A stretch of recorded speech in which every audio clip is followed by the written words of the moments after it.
Assalamualaikum warahmatullahi wabarakatuh. Bertemu lagi dengan pelajaran biologi di kelas 10. Kali ini Ibu akan membahas materi tentang kingdom plantae atau dunia tumbuhan. Plantae atau dunia tumbuhan itu dibagi menjadi 3, yaitu lumut, Bryophyta, paku disebut dengan Pteridophyta, dan tumbuhan berbiji disebut dengan Spermatophyta.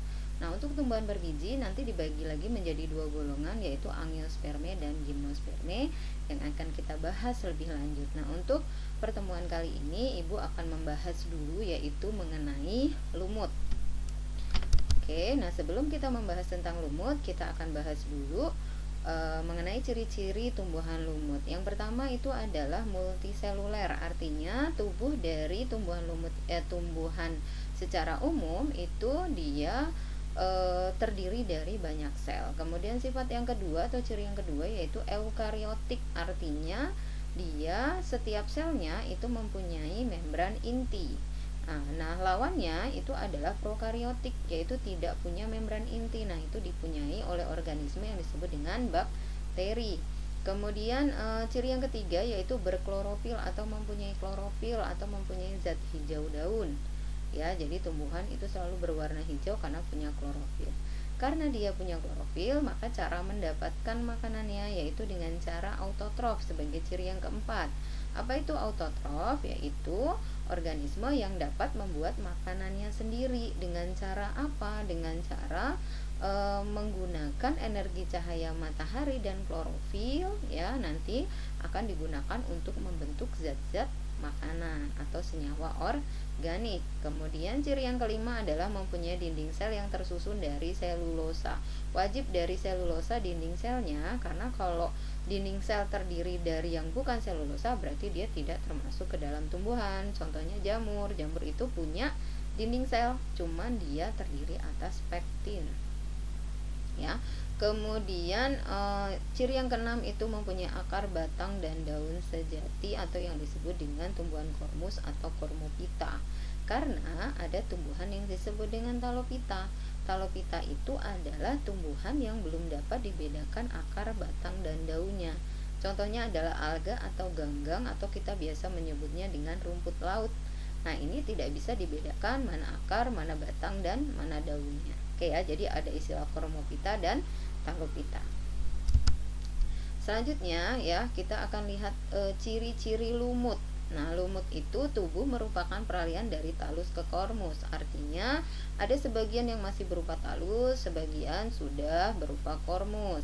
Kemudian yang kedua, tidak mempunyai jaringan pembuluh. Artinya untuk semua golongan lumut itu tidak mempunyai jaringan pengangkut xilem dan floem. Nah, kemudian sistem angkutannya dia pakai apa? Pakai jaringan parenkim. Jadi masih pakai sistem yang sederhana. Kemudian habitatnya itu pasti di daerah lembab dan juga berair. Gimana dengan reproduksinya? Reproduksinya ada 2 cara, yaitu cara generatif dan vegetatif. Kalau yang cara dia generatif, ya, generatif atau dengan cara seksual, dia mempunyai badan atau organ untuk menghasilkan sperma dan ovum. Nanti sperma dan ovumnya bertemu atau melakukan fertilisasi, ya. Kemudian yang vegetatif atau yang aseksual, dia punya 2 cara. Ada badan yang menghasilkan spora dan ada badan yang menghasilkan kuncup atau gemah. Kemudian mempunyai metagenesis atau pergiliran keturunan. Pergiliran keturunannya itu ada 2, yaitu fase gametofit dan fase sporofit. Nah, fase gametofit itu adalah fase di mana tumbuhan menghasilkan gamet, ya, yaitu sperma dan ovum, dan fase sporofit adalah fase tumbuhan menghasilkan spora. Nah, kemudian antara fase gametofit dan sporofit yang lebih dominan atau yang lebih lama hidup itu adalah fase gametofitnya.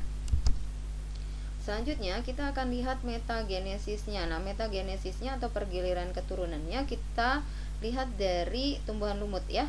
Nah, tumbuhan lumut itu akan menghasilkan suatu badan, ya, atau suatu organ yang disebut dengan archegonium dan juga antheridium. Nah, archegonium itu adalah badan untuk menghasilkan sel telur atau ovum. Nah, ini ya. Kemudian antheridium di sini nggak kelihatan ya, tidak digambarkan. Itu adalah suatu badan yang akan menghasilkan sperma. Bentuknya sih hampir mirip dengan archegonium ya. Nah, jadi si antheridium akan menghasilkan sperma, sperma kemudian akan masuk ke badan archegonium, kemudian di dalamnya di sini dia akan melakukan fertilisasi. Nah, terbentuklah zigot dulu, kemudian baru terbentuk embrio. Setelah terbentuk embrio, terbentuklah sporogonium. Nah, sporogonium itu ya, dia akan tumbuh di tumbuhan lumut nih. Nanti dia akan tumbuh ke atas itu menjadi batang atau seta. Kemudian akan tumbuhlah kapsul ya untuk pembengkakan. Kemudian di dalamnya ada banyak sporangium. Nah, satu satuan ini disebut dengan sporogonium. Ya, jadi ada batang, ada kapsul, di dalamnya banyak sporangium. Nah, ini kalau sporogoniumnya itu sudah tua, sporangiumnya juga sudah tua, maka dia akan pecah. Kalau pecah, maka dia akan menghasilkan spora. Nah, spora nanti dia kalau dia jatuh ke tempat yang tepat atau ke tempat yang lembab atau berair, maka dia akan tumbuh lagi menjadi tumbuhan lumut gitu. Tapi sebelum menjadi tumbuhan lumut, ingat dia akan berkecambah dulu menjadi yang disebut dengan protonema. Ya, jadi kita ulang lagi, kenapa enggak ibu ini dari protonema, nanti kalian bingung. Makanya ibu ini dari tumbuhan lumut ya. Jadi tumbuhan lumut menghasilkan antheridium archegonium, archegonium menghasilkan sel telur, antheridium menghasilkan sperma ya, sperma dan sel telur berfertilisasi menghasilkan zigot, zigot menghasilkan badan sporogonium ya. Kemudian di dalam sporogonium itu ada sporangium, sporangium akan pecah menghasilkan spora. Spora itu seperti biji yang ukurannya sangat kecil, kemudian akan tumbuh kecambah seperti yang disebut dengan protonema. Nah, protonema itu baru akan tumbuh menjadi tumbuhan lumut kembali. Ya, semoga kalian bisa memahaminya. Ibu lanjutkan dengan klasifikasi. Nah, klasifikasi atau pengelompokan dari lumut itu ada 3 macam ya. Ada lumut daun, ada lumut hati, dan lumut tanduk. Nah, sekarang kita bahas dulu yang lumut daun atau bahasa Latin itu adalah Bryopsida. Mempunyai ciri tubuhnya itu terdiri dari rizoid, batang, dan daun. Ya, kenapa tidak disebut akar? Memang tidak boleh disebut akar karena dia strukturnya masih sangat sederhana. Ya. Nah, karena masih sangat sederhana, sebutannya adalah rizoid, tapi punya fungsi yang sama untuk menempel atau melekat pada substrat atau daerah tempat dia tumbuh, dan juga untuk menyerap air dan unsur hara. Kemudian ada batang dan daun ya. Kemudian habitatnya itu dia di tanah, di tembok, dan pohon, tapi catatannya pasti di tempat yang lembab atau berair. Kemudian contohnya ya, contohnya itu adalah Polytrichum lumut beledu. Ini biasanya dia tumbuh di tembok atau pohon. Kemudian Sphagnum itu biasanya tumbuhnya dia di hutan atau di lahan gambut. Nah, ini ciri khasnya dari kelompok ini adalah, atau lumut daun ini, dia kalau tumbuh dia rapat gitu ya. Jadi dia akan menutupi permukaan tanah, batuan atau pohon, sehingga bentuknya seperti karpet ya, karpet warna hijau.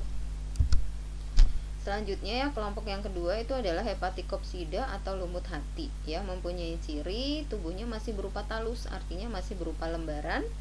Nah, ini kemudian ciri khasnya kalau lumut hati itu ujungnya ada lekukannya.